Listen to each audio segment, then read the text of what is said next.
Welcome back to my YouTube channel. ಇವತ್ತು ನಿಮಗೆಲ್ಲ ಒಂದು ಸ್ಟೋರಿ ಹೇಳೋಣ ಅಂತ ಅಂದ್ಕೊಂಡೆ.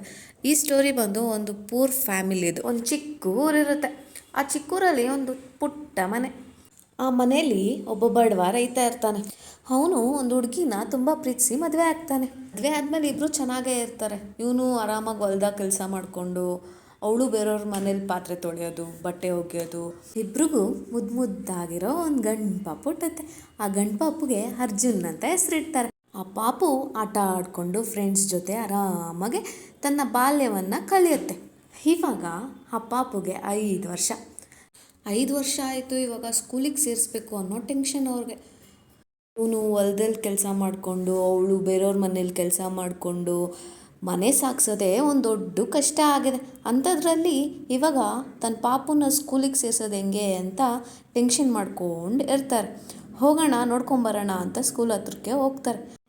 ಅಲ್ಲೇ ಇದ್ದ ಸ್ಕೂಲ್ ವಾಚ್ಮ್ಯಾನ್ ಇವರಿಬ್ರನ್ನ ಅಡ್ಡ ಹಾಕ್ತಾರೆ. ಇಲ್ಲಿ ಯಾಕೆ ಬಂದಿದ್ದೀರಾ, ಹೋಗಿ ಅಂತ ಜೋರಾಗಿ ಬೈತಾನೆ. ಆವಾಗ ರೈತ ಇದ್ದವನು, ನಾನು ನನ್ನ ಮಗನ್ನ ಸ್ಕೂಲಿಗೆ ಸೇರಿಸೋಣ ಅಂತ ಬಂದಿದ್ದೀನಿ ಅಂತ ಹೇಳ್ತಾನೆ. ಅದನ್ನು ಕೇಳಿದ ತಕ್ಷಣವೇ ವಾಚ್ಮ್ಯಾನ್ ಜೋರಾಗಿ ನಗಕ್ಕೆ ಸ್ಟಾರ್ಟ್ ಮಾಡ್ತಾನೆ. ನೀವು ಇಲ್ಲಿ ಸ್ಕೂಲಿಗೆ ಸೇರಿಸ್ತೀರಾ? ಏನು ಕಾಮಿಡಿ ಮಾಡ್ತಾಯಿದ್ಯಾ? ನಿನ್ನ ನೋಡಿದ್ರೆ ಕಸ ಎತ್ತೋನು ಥರ ಇದೆಯಾ? ನೀನು ಬಂದು ಈ ಸ್ಕೂಲಿಗೆ ಸೇರಿಸ್ತೀಯಾ? ಇದ್ರದ್ದು ಬೆಲೆ ಏನು ಅಂತ ನಿನಗೆ ಗೊತ್ತಾ ಅಂತ ಜೋರಾಗಿ ನಗಕ್ಕೆ ಶುರು ಮಾಡ್ತಾನೆ. ಆವಾಗ ಅಲ್ಲೇ ಇದ್ದ ಮಾಸ್ಟರ್ ಒಬ್ಬ ಇವರನ್ನು ನೋಡಿ ವಾಚ್ಮ್ಯಾನ್ ಹತ್ರ ಬರ್ತಾನೆ. ವಾಚ್ಮ್ಯಾನ್ ಹತ್ರ ಬಂದು ಜೋರಾಗಿ ಬೈಯಕ್ಕೆ ಶುರು ಮಾಡ್ತಾನೆ. ನಿನಗೆ ಫಸ್ಟೇ ಹೇಳಿಲ್ವಾ ಪೇರೆಂಟ್ಸ್ ಹತ್ರ ಹಿಂಗೆಲ್ಲ ಮಾತಾಡಬೇಡ ಅಂತ? ಅವ್ರನ್ನ ಮರ್ಯಾದೆಯಿಂದ ಒಳಗಡೆ ಬಿಡು. ವಾಚ್ಮ್ಯಾನ್ ಅವಾಗ ಅವರನ್ನು ಒಳಗೆ ಕಳಿಸ್ತಾನೆ.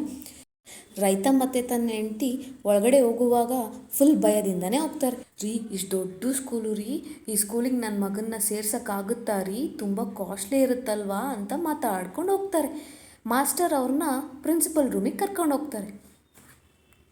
ಇಬ್ಬರು ಭಯದಿಂದನೇ ಒಳಗಡೆ ಹೋಗ್ತಾರೆ. ಅಲ್ಲಿದ್ದ ಪ್ರಿನ್ಸಿಪಲ್ ಇವರನ್ನು ನೋಡಿ ಏನಾಗಬೇಕಿತ್ತು ಅಂತ ಕೇಳ್ತಾರೆ. ಆವಾಗ ಇವರು ಹೇಳ್ತಾರೆ, ನನ್ನ ಮಗನ್ನ ಇಲ್ಲಿ ಅಡ್ಮಿಷನ್ ಮಾಡಬೇಕಿತ್ತು ಮೇಡಮ್ ಅಂತ ಹೇಳಿದಾಗ ಪ್ರಿನ್ಸಿಪಲ್, ಇಲ್ಲಿ ತುಂಬ ಕಾಸ್ಟ್ಲಿ ಆಗುತ್ತಮ್ಮ, ನಿಮಗೆ ಪರವಾಗಿಲ್ವಾ ಅಂತ ಕೇಳ್ತಾರೆ.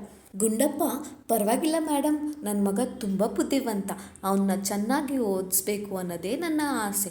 ಎಷ್ಟು ಕಾಸ್ಟ್ಲಿ ಆದರೂ ಪರವಾಗಿಲ್ಲ, ನನ್ನ ಮಗನ್ನ ನಿಮ್ಮ ಸ್ಕೂಲಲ್ಲಿ ಅಡ್ಮಿಷನ್ ಮಾಡ್ಕೊಳ್ಳಿ ಮೇಡಮ್ ಪ್ಲೀಸ್ ಅಂತ ಹೇಳ್ತಿದ್ದಂಗೆ ಮಾಸ್ಟರ್ ಇದ್ದವನು ಪ್ರಿನ್ಸಿಪಲ್ ಕಿವಿ ಹತ್ರ ಹೋಗಿ, ಮೇಡಮ್ ಇವರು ಬಡವರು, ನಾವೆಷ್ಟು ಕೇಳಿದ್ರು ಅವರು ಇಲ್ಲ ಅನ್ನಲ್ಲ, ಏನಾದ್ರು ಅಡ್ಜಸ್ಟ್ ಮಾಡಿ ತಗೊಬಂದು ಕೊಡ್ತಾರೆ ನೋಡಿ, ನಾವು 1ಕ್ಕೆ 2 ಸೇರಿಸಿ ಹೇಳಿ ಅವರ ಹತ್ರ ಈಸ್ಕೊಳ್ಳೋಣ. ಅದಕ್ಕೆ ಪ್ರಿನ್ಸಿಪಲ್, ನಾವು ಇರೋದೇ ಬಿಸ್ನೆಸ್ ಮಾಡೋಕ್ಕಲ್ವಾ, ನೀವು ಎಷ್ಟು ಹೇಳ್ತಿರೋ ಹೇಳಿ, ಬಿಸ್ನೆಸ್ ನನಗಾದರೆ ಸಾಕು ಅಂತ ಪ್ರಿನ್ಸಿಪಲ್ ಹೇಳ್ತಾಳೆ. ಅದಕ್ಕೆ ಮಾಸ್ಟರ್ ಇದ್ದವನು, ನೋಡಪ್ಪ ನೀವು ಬಡವರು, ನಮ್ಮ ಸ್ಕೂಲಲ್ಲಿ ತುಂಬ ಕಾಸ್ಟ್ಲಿ ಇರುತ್ತೆ, ನಿಮಗೆ ಓಕೆ ಅಲ್ವಾ? ಪರವಾಗಿಲ್ಲ ಸರ್, ನಮ್ಮ ಹುಡುಗನ್ನ ನೀವು ಅಡ್ಮಿಷನ್ ಮಾಡ್ಕೊಳ್ಳಿ ಅಷ್ಟೇ ಸಾಕು ಅಂತ ಹೇಳ್ತಿದ್ದಂಗೆ ಮಾಸ್ಟರ್ ಇದ್ದವನು, ಹಾಗಿದ್ರೆ ಸರಿ, ನಾಳೆನೇ ಬಂದು 50,000 ಕಟ್ಟಿ ಅಡ್ಮಿಷನ್ ಮಾಡ್ಕೊಳ್ಳಿ ಅಂತ ಹೇಳ್ಬಿಡ್ತಾನೆ. ಅದಕ್ಕೆ ರೈತ ಇದ್ದವನು, ಸರ್ 50,000ನ ನಾನು ಎಲ್ಲಿಂದ ತರಲಿ ಸರ್ ಅಂತ ಕೇಳ್ತಾನೆ. ಮಾಸ್ಟರ್ ಇದ್ದವನು, ನಾನೇನು ಮಾಡಲಪ್ಪ, ನಮ್ಮ ಸ್ಕೂಲಲ್ಲಿ ಫೀಸೇ ಅಷ್ಟು, ನೀನು ನಾಳೆನೇ ತಂದು ಕಾಸು ಕಟ್ಬಿಟ್ಟು ಅಡ್ಮಿಷನ್ ಮಾಡ್ಕೊಂಬಿಡಪ್ಪ, ಇಲ್ಲಾಂದರೆ ಲೇಟಾಗಿಬಿಡುತ್ತೆ. ಅದಕ್ಕೆ ಗುಂಡಪ್ಪ ಇದ್ದವನು, ಸರಿ ಸರ್, ನಾನು ನಾಳೆನೇ ಕಟ್ತೀನಿ ಅಂದ್ಬಿಟ್ಟು ವಾಪಸ್ ಹೋಗ್ಬಿಡ್ತಾನೆ. ಗುಂಡಪ್ಪ ಮತ್ತು ಮಂಗಮ್ಮ ಇಬ್ಬರು ಯೋಚನೆ ಮಾಡೋಕ್ಕೆ ಸ್ಟಾರ್ಟ್ ಮಾಡ್ತಾರೆ. 50,000 ಎಲ್ಲಿಂದ ತರಬೇಕು, ನಾನು ಏನು ಮಾಡೋದು ಅಂತ. ಆವಾಗ ಮಂಗಮ್ಮ ಇದ್ದವಳು, ರೀ, ಊರೊಳಗಡೆ ಒಬ್ಬ ಹಿರಿಯ ಮಾಸ್ಟರ್ ಇದ್ದಾನಲ್ವಾ, ಅವನ ಹತ್ರ ನಾವು ಸಹಾಯ ಕೇಳೋಣ ರೀ, ಅವ್ರು ನಮಗೆ ಸಹಾಯ ಮಾಡೇ ಮಾಡ್ತಾರೆ ಅಂತ ಹೇಳ್ತಾಳೆ. ಆವಾಗ ರೈತ ಇದ್ದವನು, ಹೂ ಕಣೆ ಬಾ ಹೋಗೋಣ ಅಂತ ಹೆಂಡ್ತಿನ ಕರ್ಕೊಂಡು ಮಾಸ್ಟರ್ ಹತ್ರ ಹೋಗ್ತಾನೆ. ಮಾಸ್ಟರ್, ನಮ್ಮ ಹುಡುಗನ್ನ ಸ್ಕೂಲಿಗೆ ಸೇರಿಸ್ಬೇಕಿತ್ತು ಮಾಸ್ಟರ್, ಇಂಗ್ಲೀಷ್ ಸ್ಕೂಲಲ್ಲಿ 50,000 ಕೇಳ್ತಾವ್ರೆ, ಏನು ಮಾಡೋದು ಅಂತಲೇ ಗೊತ್ತಾಗ್ತಿಲ್ಲ. ಮಾಸ್ಟರ್ ಇದ್ದವರು ಹೇಳ್ತಾರೆ, ಏನಪ್ಪ, ನಮ್ಮೂರಲ್ಲೇ ಎಷ್ಟು ಚೆನ್ನಾಗಿರೋ ಸ್ಕೂಲ್ ಇದೆ, ನೀನು ಯಾಕೆ ಇಂಗ್ಲೀಷ್ ಮೀಡಿಯಮಿಗೆ ಸೇರಿಸ್ತೀಯಾ? ಸರ್, ನಮ್ಮೂರಲ್ಲ, ಯಾವ ಸ್ಕೂಲ್ ಇದೆ ಸರ್, ನಂಗೆ ಗೊತ್ತೇ ಇಲ್ಲ.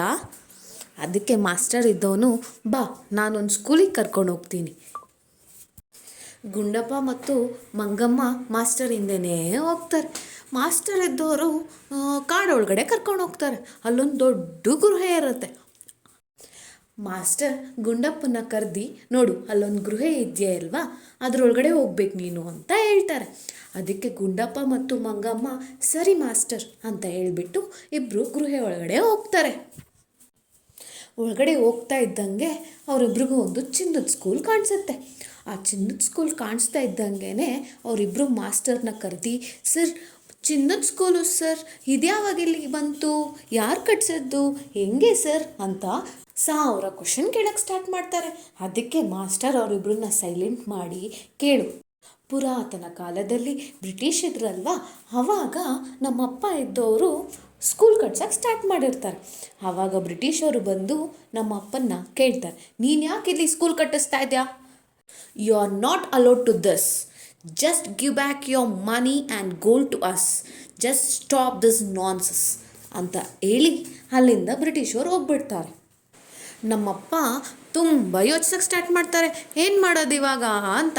ಆವಾಗಲೇ ನಮ್ಮ ಅಪ್ಪಂಗೊಂದು ಐಡಿಯಾ ಹೊಡೆಯುತ್ತೆ. ಒಂದು ಕಾಡಲ್ಲಿ ಗೃಹ ಮಧ್ಯ ಒಂದು ಸ್ಕೂಲ್ ಕಟ್ಸೋಣ, ಅಲ್ಲೇ ಗುಟ್ಟಾಗಿ ನಮ್ಮ ಊರ ಮಕ್ಕಳಿಗೆಲ್ಲ ಶಿಕ್ಷಣ ಕೊಡೋಣ ಅಂತ. ಆವಾಗಲೇ ಕಟ್ಸಿದ್ದು ಈ ಚಿನ್ನದ ಸ್ಕೂಲ್. ಗುಂಡಪ್ಪ ಆವಾಗ ಖುಷಿ ಆಗಿಬಿಡ್ತಾನೆ. ಸರ್ ನಾನು ಇಲ್ಲೇ ಸೇರಿಸ್ತೀನಿ ಸರ್ ನನ್ನ ಮಗನ್ನ, ಆದರೆ ಆ ಇಂಗ್ಲೀಷ್ ಸ್ಕೂಲ್ ಅವ್ರಿಗೆ ಏನಾದ್ರು ಒಂದು ಮಾಡಲೇಬೇಕು ಸರ್ ಅಂತ ಹೇಳ್ತಾನೆ. ಆವಾಗ ಮಾಸ್ಟರ್ ಎದ್ದವರು, ಸರಿ ನಾನು ಇವಾಗಲೇ ಪೊಲೀಸ್ ಕಂಪ್ಲೇಂಟ್ ಕೊಡ್ತೀನಿ, ನೀನು ನಾನು ಹೇಳಿದಂತೆಯೇ ಮಾಡು, ತಗೋ ಈ 50,000ವನ್ನು ಆ ಸ್ಕೂಲಿಗೆ ಹೋಗಿ ಪ್ರಿನ್ಸಿಪಲ್ ಕೈ ಕೊಟ್ಟು ಅಡ್ಮಿಷನ್ ಮಾಡ್ಕೊಳ್ಳಿ ಅಂತ ಕೇಳು. ಅವರು ಅಮೌಂಟನ್ನು ಇಸ್ಕೊಳ್ಳೋ ಅಷ್ಟರಲ್ಲಿ ನಾನು ಪೊಲೀಸವರನ್ನು ಕರೆತರುತ್ತೇನೆ ಅಲ್ಲಿಗೆ. ಅವರನ್ನು ರೆಡ್ ಹ್ಯಾಂಡೆಡ್ ಆಗಿ ಪೊಲೀಸವರ ಕೈಗೆ ಕೊಡೋಣ. ಗುಂಡಪ್ಪ, ಸರಿ ಮಾಸ್ಟರ್, ನೀನು ಹೇಳಿದಂತೆ ಮಾಡುತ್ತೇನೆ. ಗುಂಡಪ್ಪ ಮತ್ತು ತನ್ನ ಹೆಂಡತಿ ಮಂಗಮ್ಮ ಇಬ್ಬರು ಸ್ಕೂಲಿನ ಹತ್ತಿರ ಹೋಗುತ್ತಾರೆ. ಪ್ರಿನ್ಸಿಪಲ್ ಹತ್ತಿರ ಹೋಗಿ, ತಗೊಳ್ಳಿ ಮೇಡಮ್ ದುಡ್ಡನ್ನು, ನಮ್ಮ ಮಗನನ್ನು ಅಡ್ಮಿಷನ್ ಮಾಡಿಕೊಳ್ಳಿ ಎಂದು ಕೇಳುತ್ತಾರೆ. ಪ್ರಿನ್ಸಿಪಲ್ ಅವರ ಹತ್ತಿರ ಹಣವನ್ನು ತೆಗೆದುಕೊಳ್ಳುವ ಸಮಯದಲ್ಲಿ ಪೊಲೀಸವರು ಅಲ್ಲಿಗೆ ಬರುತ್ತಾರೆ. ಬಂದು ಪ್ರಿನ್ಸಿಪಲ್ ದುಡ್ಡನ್ನು ಇಸಿಕೊಳ್ಳುವುದನ್ನು ನೋಡಿ ಅವರನ್ನು ಬಂಧಿಸುತ್ತಾರೆ. ನಂತರ ಮಂಗಮ್ಮ ಮತ್ತು ಗುಂಡಪ್ಪ ತನ್ನ ಮಗನನ್ನು ಚಿನ್ನದ ಸ್ಕೂಲಿಗೆ ಸೇರಿಸುತ್ತಾರೆ.